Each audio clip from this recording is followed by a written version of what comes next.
আমরা সবাই অত্যন্ত গরমের কারণে পরিবেশ প্রচুর গরম, আমরা এই জন্য ফাদ ভাই, হুজাইফার ভাই, আমি মিলি সবাই আমরা লেবু শরবত খাওয়ার একটা ব্যবস্থা করতেছি।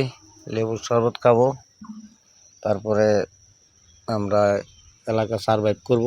আশেপাশে কি আছে না আছে, কিন্তু কিছু এখন বেশি আম আছে গাছে, চেষ্টা করলে পাওয়া যাবে উপরে, ওইদিকে অনেক উপরে, কিন্তু এদিকে লটকল আছে, লটকলগুলো পড়ে যাইতেছে যেইরা। হুজাইফা, তোমাদের এলাকায় কি লটকল আছে? তোমাদের গ্রামে লটকল আছে?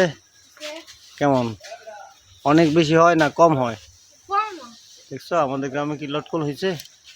আমাদের গ্রামের মতন বেশি হয় না কম হয়? অনেক বেশি।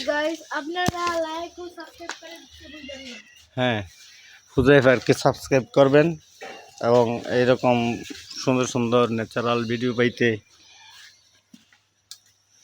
মানে আপনার সহজ হয়ে যাবে।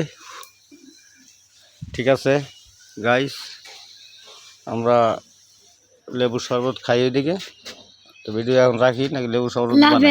আল্লাহ হাফেজ।